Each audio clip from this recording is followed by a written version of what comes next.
Hello friends, welcome to my channel. అనామికకు విడాకులు ఇస్తా అన్న కళ్యాణ్ షాక్లో అనామిక. ఇదంతా అలా జరిగింది, మనం ఈ వీడియో తెలుసుకుందాం. ఇంకా అనామిక వాళ్ళ పేరెంట్స్తో కళ్యాణ్ ఎలా అంటాడు, సరే నా వల్ల మీ కూతురు ఏం ఇబ్బంది పడుతుందో మీరు చెప్పారు కదా, మరి మీ కూతురు వల్ల నేనేం బాధపడుతున్నా నేను కూడా చెప్పాలి కదా, అది కూడా మీరు వినాలి కదా అని కళ్యాణ్ అంటాడు. అది కళ్యాణ్, ఇప్పుడు దారిలోకి వచ్చావు, చెప్పు తన వల్ల నువ్వేమి ఇబ్బందులు పడుతున్నావు అని స్వప్న అంటుంది. ఒకటా రెండా, పెళ్లి చేసుకున్నప్పటి నుంచి తన నేను బాధపడుతూనే ఉన్నాను. ఎప్పుడు మనశ్శాంతిగా అన్నం తిన్నది లేదు, కంటి నిండా నిద్రపోయింది లేదు. ఎప్పుడు ఏదో ఒక గొడవ పెడుతూనే ఉంటుంది. ప్రేమించి పెళ్లి చేసుకున్న వాళ్ళంటే ఎలా ఉంటారు, అన్యోన్యంగా కలిసిమెలిసి ఉంటారు. కానీ తనని పెళ్లి చేసుకున్నప్పటి నుంచి నేను బాధపడుతూనే ఉన్నాను, నన్ను బాధ పెడుతూనే ఉంది.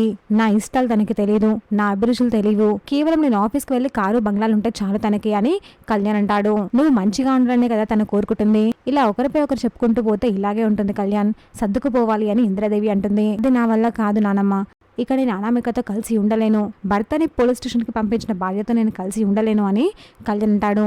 అంటే ఏమంటున్నావురా నువ్వు, ఏం మాట్లాడుతున్నావు అని ఇంద్రదేవి అడుగుతుంది. అవును, నేను అనామికకు విడాకులు ఇస్తాను అని కళ్యాణ్ అంటాడు. ఆ మాటలకి ఇంట్లో వాళ్ళందరూ షాక్ అవుతారు. చూసాక ఫ్రెండ్స్, మరి ఏం జరగబోతుందో.